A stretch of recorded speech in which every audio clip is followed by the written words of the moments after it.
Shalom Jemaat Tuhan, haleluya. Pada hari ini kita bersuka cita akan kembali beribadah bersama-sama meski di rumah masing-masing, tapi marilah kita memiliki sukacita dan ucapan syukur yang benar kepada Tuhan Yesus. Haleluya. Sebelum kita mulai ibadah kita pada hari ini, mari saudara kita bersatu di dalam doa.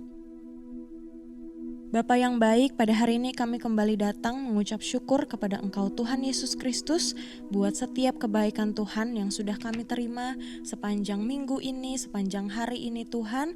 Sungguh kami bersyukur buat setiap hal yang Tuhan izinkan untuk terjadi dalam hidup kami. Biarlah pada hari ini Tuhan kami boleh lebih lagi belajar untuk mengucap syukur kepada Engkau Tuhan Yesus. Hari ini kami mau menaikkan sembah syukur kami, pujian kami, pengagungan kami kepada Engkau Tuhan. Lewat pujian dan penyembahan kami, lewat lagu-lagu yang kami naikkan pada hari ini kepadamu ya Bapa. Terima kasih Tuhan Yesus Kristus, terima kasih Kau yang beracara dalam ibadah pada hari ini Tuhan. Biarlah hadirat-Mu, sukacitamu, damai sejahtera-Mu turun atas setiap kami. Terima kasih Tuhan Yesus Kristus, di dalam satu nama kami berdoa dan mengucap syukur. Jemaat Tuhan yang siap memuji Tuhan, sama-sama katakan amin. Mari saudara, pada hari ini kita datang memuji Tuhan. Kita menyembah Tuhan Yesus, Allah yang ajaib dan perkasa. Haleluya. Sungguh tiada pribadi yang seperti Engkau Tuhan Yesus, Allah yang besar dan mulia. Mari saudara, hari ini kita akan bersuka cita. Kita akan sama-sama katakan kuasa-Mu nyata dalam ciptaan. Haleluya. Mari sama-sama kita nyatakan.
Mari saudara, kita mau lebih lagi nyatakan di hadapan Tuhan bahwa kami bangga memiliki Allah seperti Engkau ya Tuhan. Haleluya. bangga memilikimu, ku bangga memilikimu, ku ada untuk menyembahmu selamanya. Kaulah Tuhan di hidupku. Namanya masyhur dan termegah, namamu masyhur termegah, berkuasa atas segalanya, dari kekal sampai kekal. Kaulah Tuhan, kami bangga, ku bangga memilikimu, ku ada untuk menyembahmu selamanya. Kaulah Tuhan di hidupku, namamu masyhur termegah, berkuasa atas segalanya. Kaulah Tuhan, kaulah Tuhan, kaulah Tuhan. Dialah Allah yang perkasa sampai selama-lamanya. Haleluya, haleluya Yesus, terima kasih.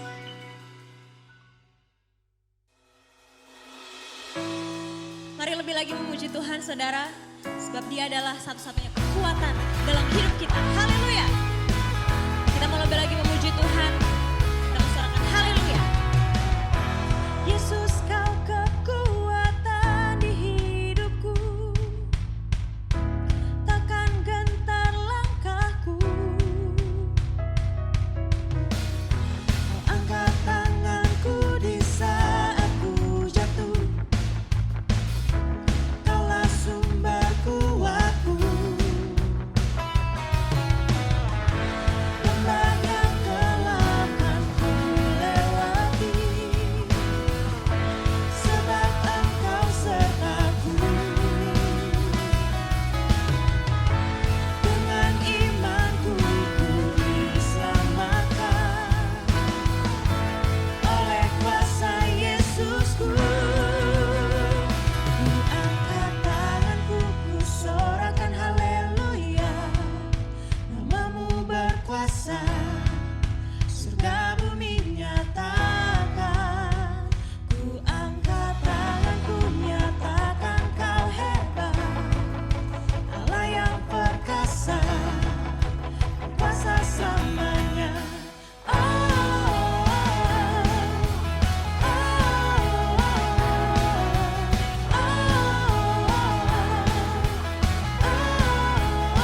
katakan Yesus, Yesus, Kau kekuatan di hidupku,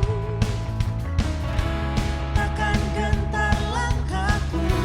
Kau mengangkat kami Tuhan Yesus. Kau angkat tanganku di saat ku jatuh,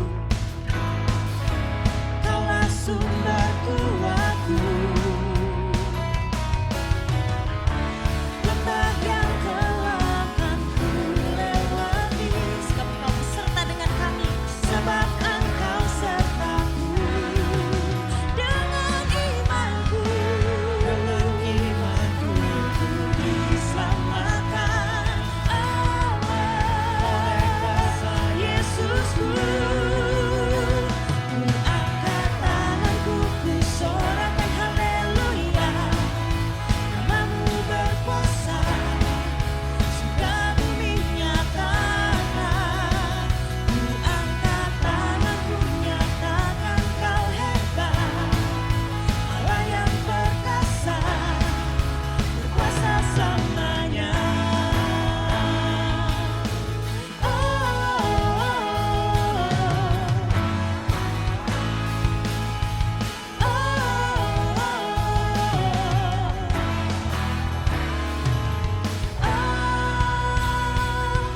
angkat tanganku, ku sorakan haleluya. Namamu berkuasa ya Tuhan. Mari kita nyatakan, surga bumi nyatakan. Ku angkat tanganku, nyatakan Kau hebat. Amin. Allah yang berkuasa, berkuasa selamanya. Ku angkat tanganku, ku sorakan haleluya. Namamu berkuasa, surga bumi nyatakan. Ku angkat tanganku,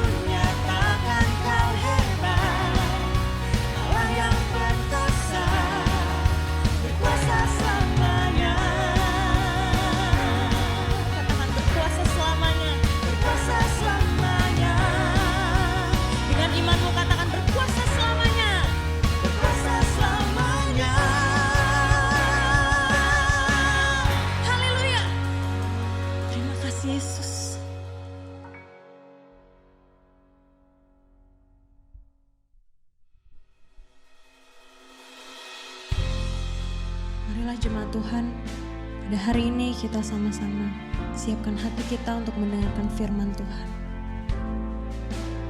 Ujilah kami Tuhan Yesus, selidiki batin dan hati kami ya Tuhan. Biar mata kami boleh tertuju kepada Engkau saja ya Tuhan Yesus. Ujilah aku Tuhan, cobalah aku Tuhan, selidiki batinku dan hatiku, mataku tertuju padamu.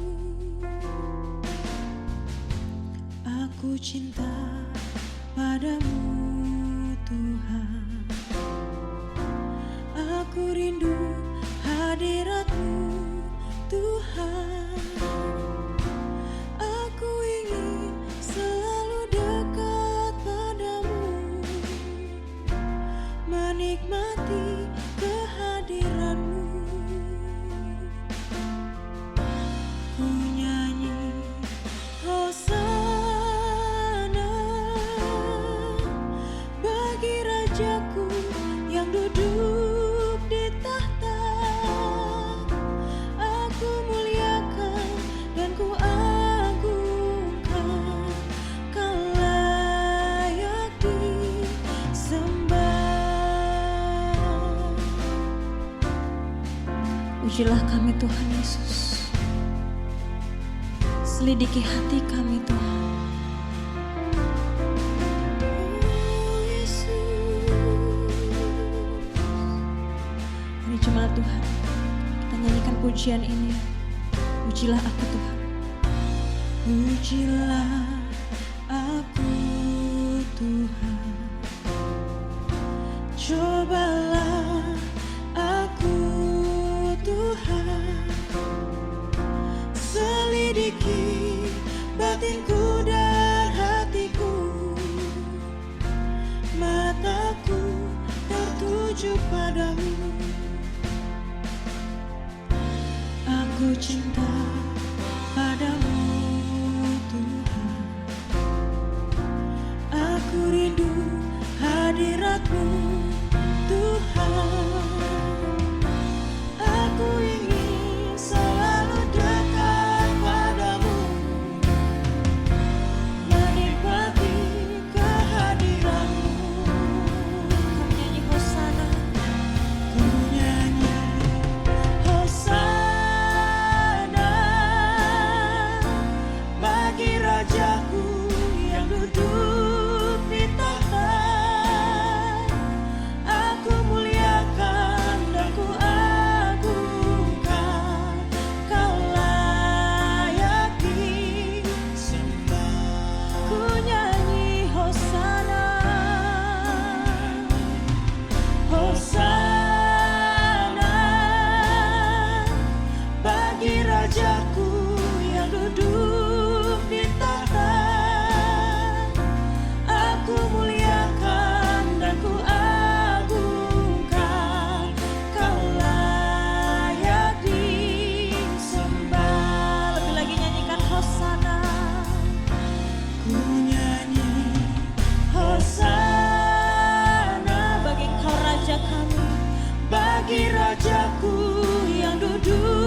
Terima kasih Tuhan untuk kasih setiamu dalam kehidupan kami. Kalau kami boleh ada sebagaimana kami ada hari ini, semua adalah kasih karunia dan anugerah Tuhan dalam kehidupan kami. Bapa, kami rindu Engkau berbicara bagi kami pada hari ini. Ada sesuatu yang Tuhan taruh dalam kehidupan kami, sehingga kami percaya kalau Engkau berbicara bagi kami, yang lemah akan dikuatkan, yang susah dihiburkan, yang terbelenggu dibebaskan. Bahkan kami rindu Tuhan, yang sakit disembuhkan.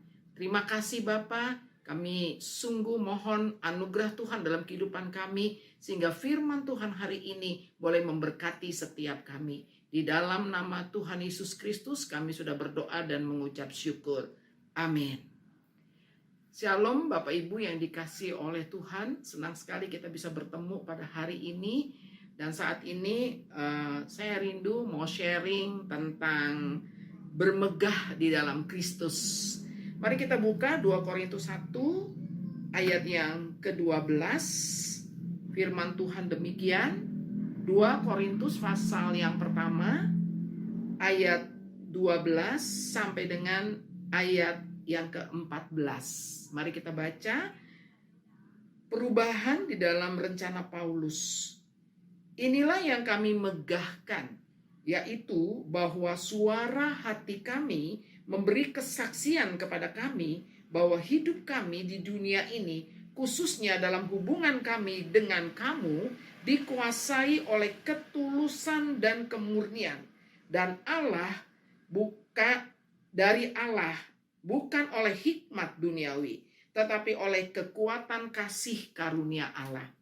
Sebab kami hanya menuliskan kepada kamu apa yang dapat kamu baca dan pahamkan. Dan aku harap mudah-mudahan kamu akan memahami sepenuhnya, seperti yang telah kamu pahamkan sebagaimana dalam kami, yaitu bahwa pada hari Tuhan Yesus kamu akan bermegah atas kami seperti kami juga akan bermegah atas kamu. Demikian jauh pembacaan firman Tuhan. Yang diberkati adalah mereka yang mendengar firman Tuhan dan melakukan di dalam kehidupannya.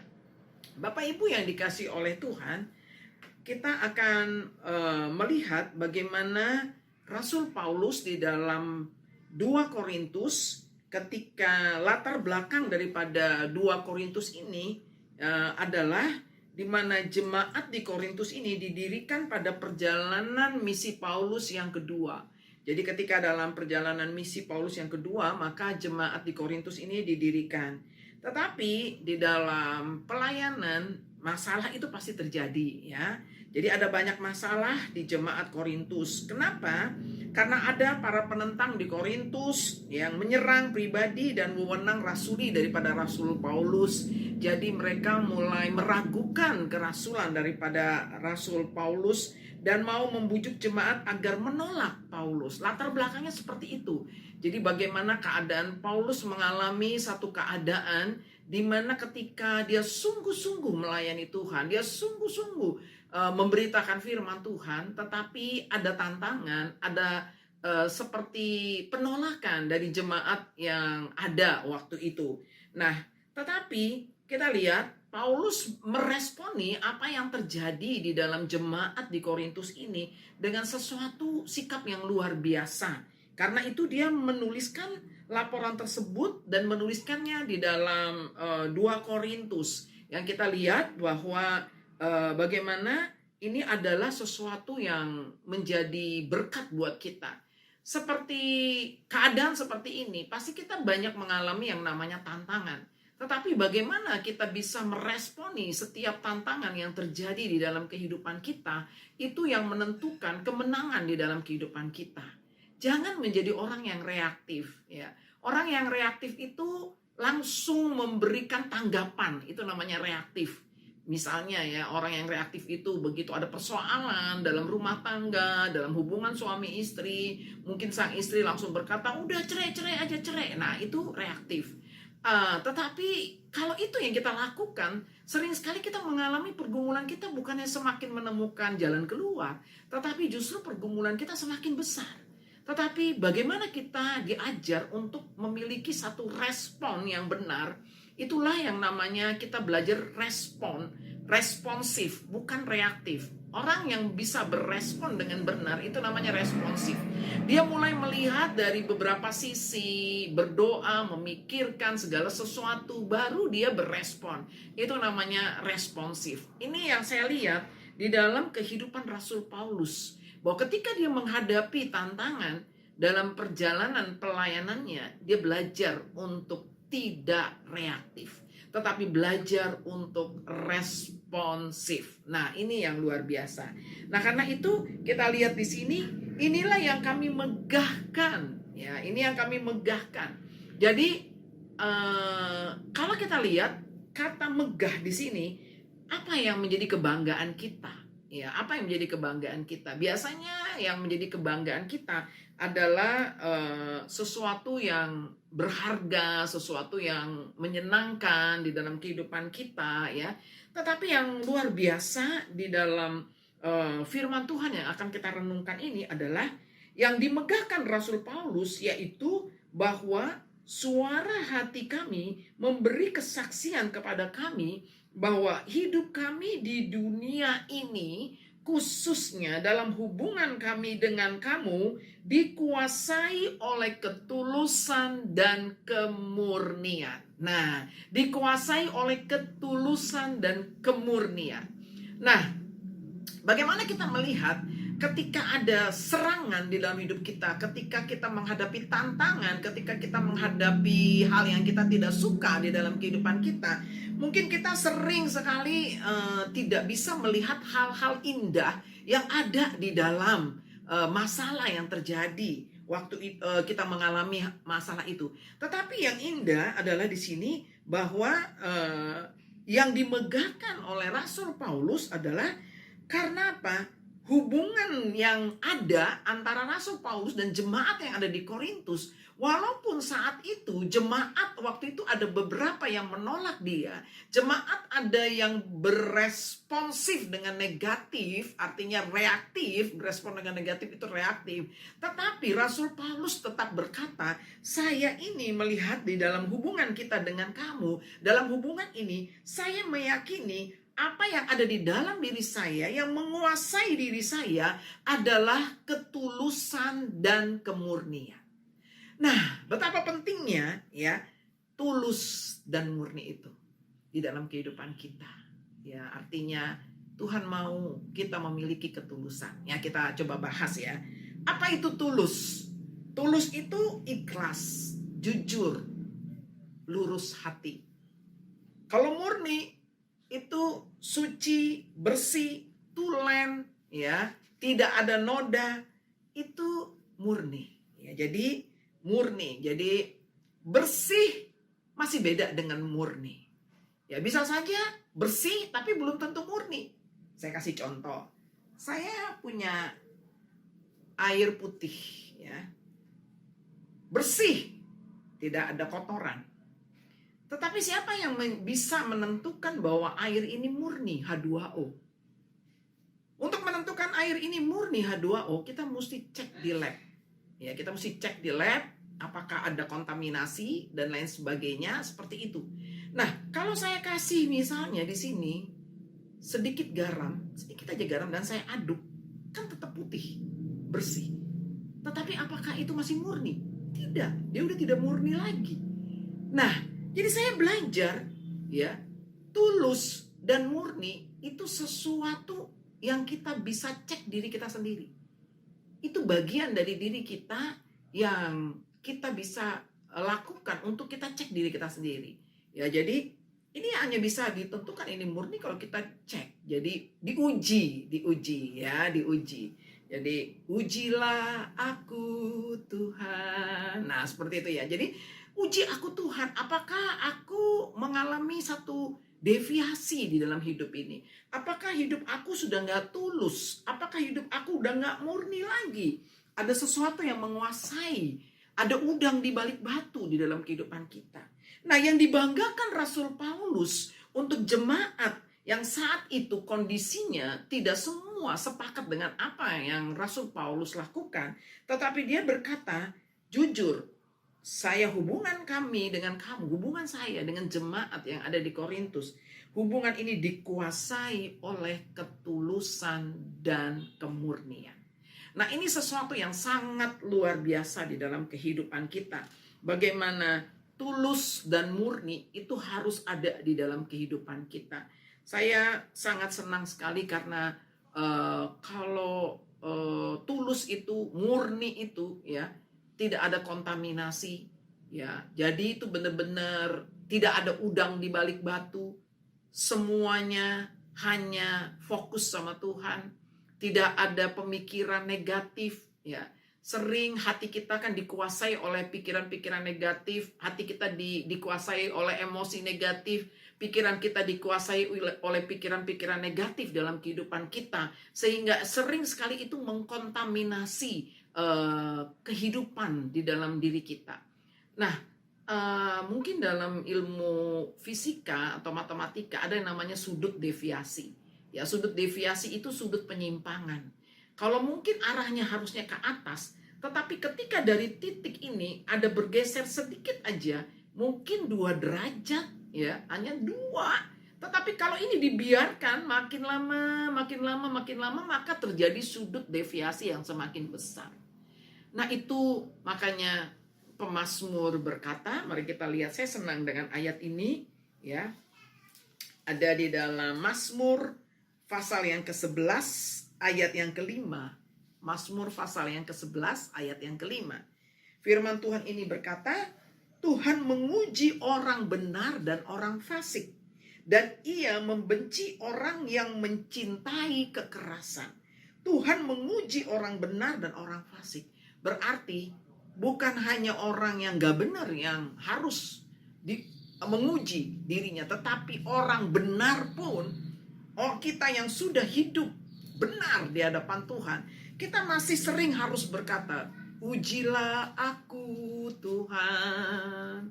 Apakah benar-benar aku ini tulus nggak ya? Aku ini murni apa enggak? Kalau Tuhan ingatkan ada sesuatu deviasi di dalam hidup kita, ada ketidakmurnian, ada ketidaktulusan di dalam diri kita, mari kita cepat-cepat untuk kembali kepada Tuhan.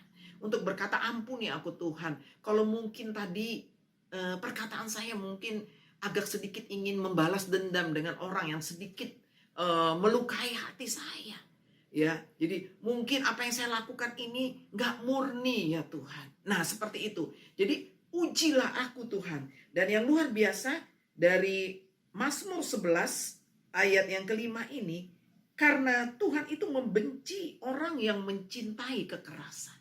Jadi kembali kita uji diri kita. Apakah saya ini keras hati? Ya, apakah ada deviasi? Deviasi yang sering terjadi yang Tuhan gak suka itu adalah kekerasan. Karena ketika kita keras hati, Tuhan itu susah berbicara dengan kita. Tetapi kalau hati kita lembut, itu seperti tanah yang subur, maka setiap kebenaran firman Tuhan yang ditabur, itu pasti akan tumbuh berlipat kali ganda. Nah, karena itu betapa penting kita menguji hati kita. Apakah hati kita ini masih tulus, masih murni, atau hati kita sudah terkontaminasi oleh apa yang terjadi di dalam kehidupan kita, oleh apa yang kita lihat di dalam dunia ini, sehingga kita tidak lagi mengalami ketulusan di dalam kehidupan ini, ya. Jadi itu namanya tulus. Nah, karena itu yang kita belajar dari Rasul Paulus, dia bermegah, dia bersuka cita karena ketulusan. Dan ini berbicara integritas daripada kehidupan Rasul Paulus. Karena yang membuat dia bersuka cita, yang membuat dia bermegah, itu bukan apa yang dipunyai, apa yang menjadi kebanggaan dunia ini, apa yang menurut orang membuat diri seseorang berharga. Tetapi landasan Rasul Paulus bersuka cita dan bermegah adalah karena ketulusan dan kemurnian.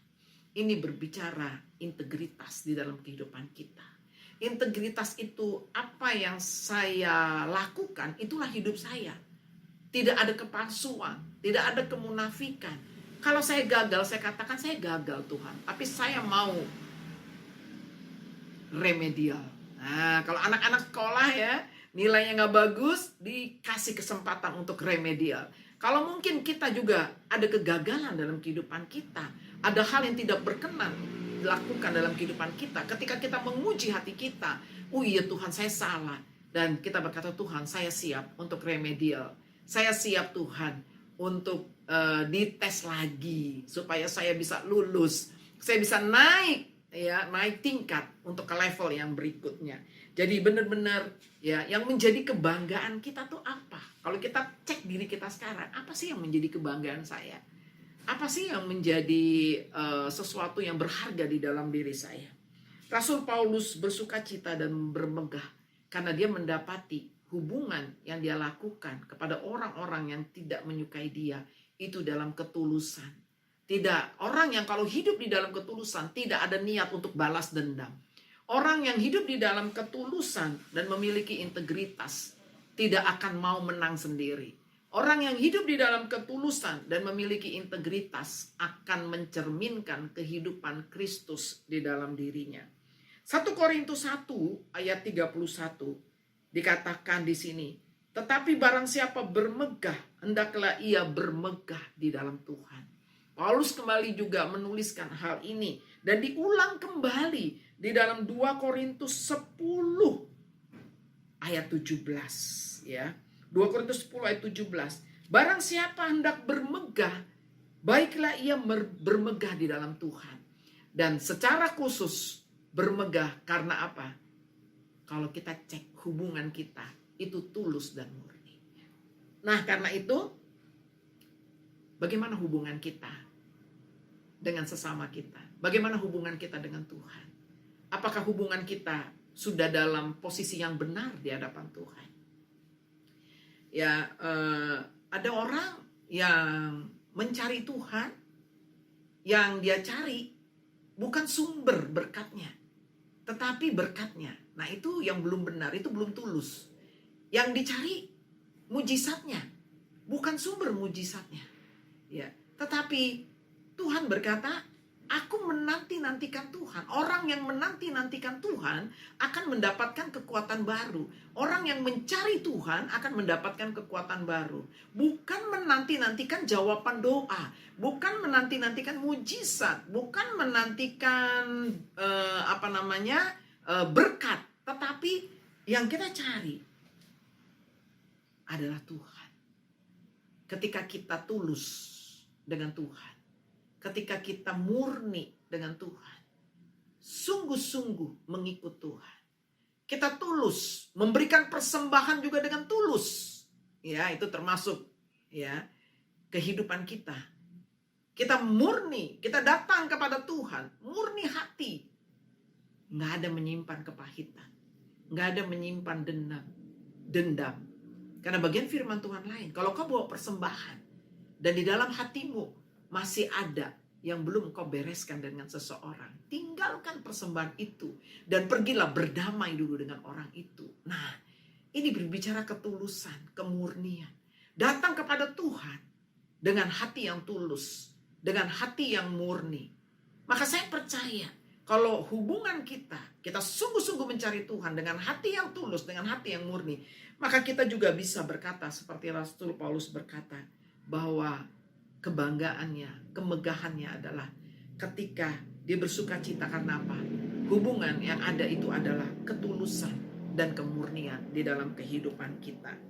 Nah, Bapak Ibu yang dikasihi oleh Tuhan, saya percaya ketika hubungan suami istri tetap ada di dalam cinta yang tulus, cinta yang murni, saya percaya apa yang firman Tuhan janjikan. Jika dua orang sepakat di dalam dunia ini meminta apapun, Tuhan akan menjawab doa-doa mereka. Karena itu betapa penting hari-hari ini, di mana dunia mungkin merayakan hari kasih sayang, ya. Tetapi kita juga mengingat, ternyata, ya, kalau kita tulus mengasihi, tulus mengasihi pasangan kita, artinya kita sungguh-sungguh mengasihi dengan kasih Kristus kepada pasangan kita. Kalau mungkin seseorang sudah melukai hati kita, mungkin kalau pasangan kita melukai hati kita, kita juga mengampuni. Itu namanya hubungan yang tulus, hubungan yang murni. Sebagaimana Rasul Paulus tidak melihat bahwa orang yang melawan dia, orang yang menolak dia, dia nggak benci, begitu ya. Tetapi dia tulus, dia murni dengan orang itu. Ini juga gambaran yang Tuhan mau dalam hubungan, dalam rumah tangga sebagai suami istri. Kalau mungkin terjadi salah paham di dalam hubungan suami istri, kalau mungkin juga terjadi miskomunikasi antara suami istri, bahkan mungkin kalau ada yang sudah saling melukai, karena ingat, orang yang paling berpotensi untuk melukai kita itu bukan orang yang jauh, tetapi orang yang berpotensi melukai hati kita, orang yang paling dekat dengan kita. Dan orang yang paling dekat dengan kita itu siapa? Ya pasangan hidup kita, anak-anak kita, keluarga kita, ya. Milikilah hubungan yang tulus dengan orang-orang yang menjadi keluargamu. Supaya apa? Ketika mungkin terjadi gesekan, kita bisa berkata, sakit hati, kecewa, mampir boleh. Nginep jangan, apalagi ngekos, mahal harganya. Artinya ketika orang-orang itu melukai hati kita, tetapi kalau hubungan kita itu tulus, maka kita gampang untuk mengampuni orang itu, melepaskan pengampunan. Sehingga ketika hubungan kembali dipulihkan, saya percaya ya, jika dua orang sepakat di dunia ini meminta apapun juga, maka Tuhan akan menjawab doa mereka. Dan dua orang yang paling bisa sepakat di dunia ini adalah suami dan istri.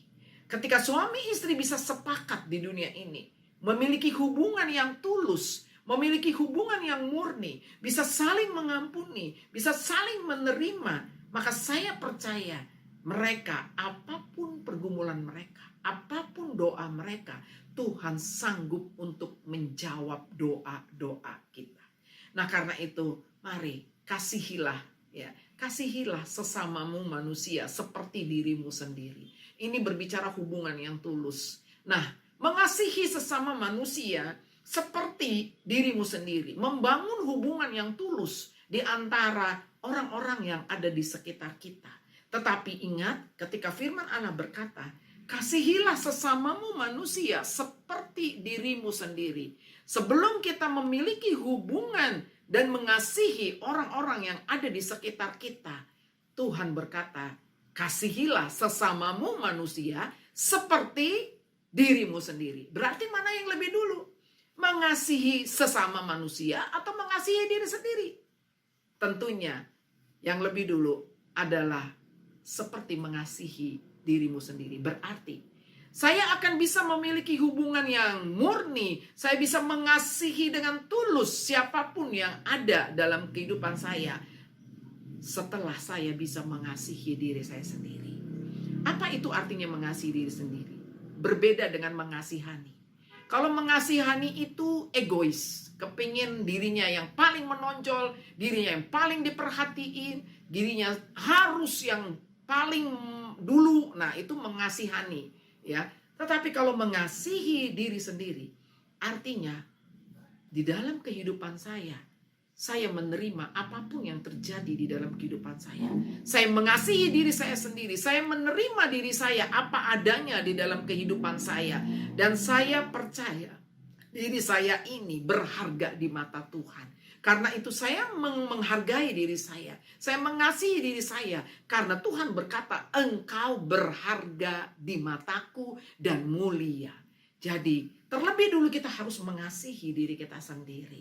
Kita menerima hidup kita. Mungkin kita punya perjalanan hidup, life journey yang tidak menyenangkan dalam kehidupan kita. Tetapi kita harus bisa memeluk hal yang tidak menyenangkan itu, supaya kita tetap bisa mengasihi diri kita. Artinya memeluk, artinya kita bereskan di hadapan Tuhan. Kita berkata, aku mengasihi diriku seperti Kristus mengasihi aku.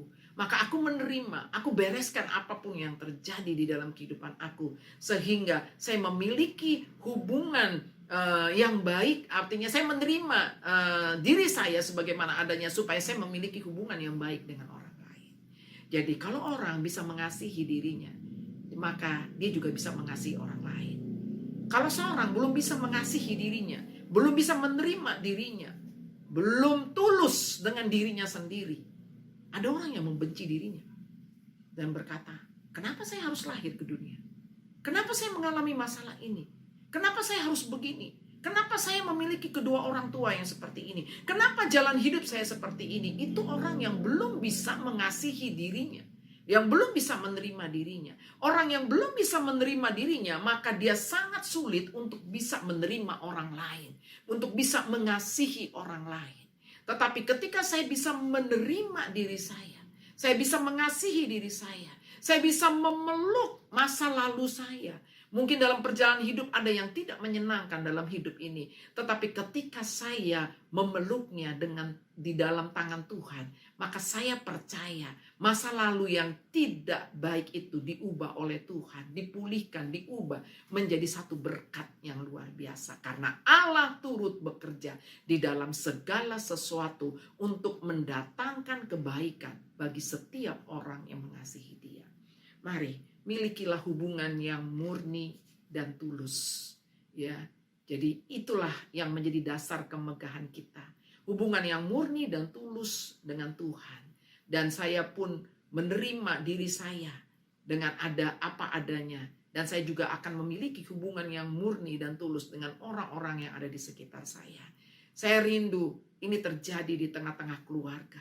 Antara hubungan suami istri, orang tua dan anak. Biar ini yang kita banggakan, ini yang kita megahkan.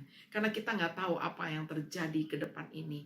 Apa yang terjadi masa-masa kita mengalami pandemi COVID-19 ini. Tetapi ketika kita tahu kebahagiaan kita, kebanggaan kita, ketika hidup kita benar di hadapan Tuhan.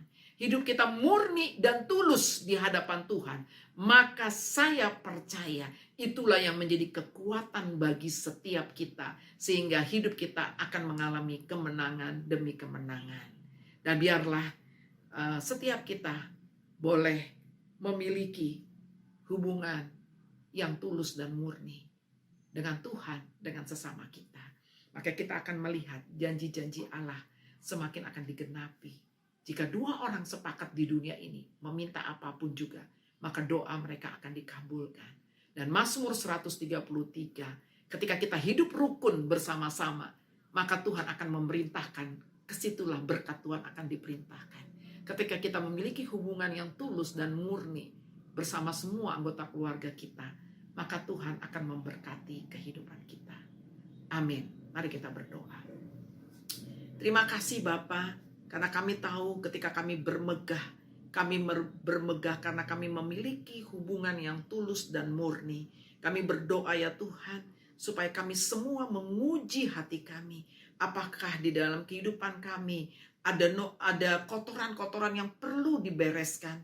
Ada hal-hal yang perlu dibersihkan dalam kehidupan kami. Biarlah Engkau berbicara bagi kami. Tapi kami rindu ya Tuhan hari ini. Setiap kami boleh memiliki hati yang murni. Hati yang tulus di hadapan Tuhan. Karena firman Allah berkata, orang yang tulus, orang yang murni akan diberkati oleh Tuhan.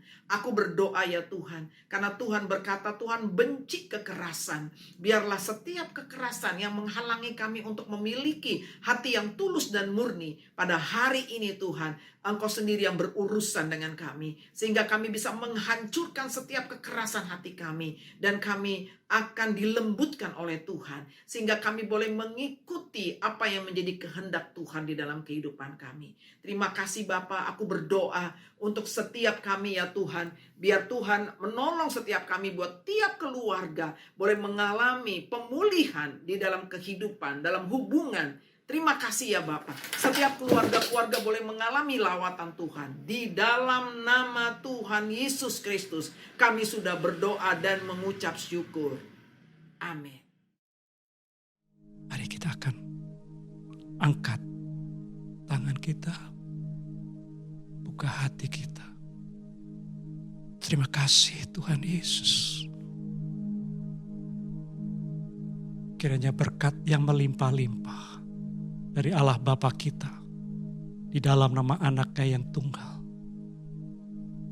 Yesus Kristus Tuhan kami, dan persekutuan yang manis, baik dan sempurna dari Allah Roh Kudus turun menyertai, memberkati kita, membawa kita hidup dalam kemuliaan mulai hari ini sampai selama-lamanya. Mari kita semua percaya katakan, amin.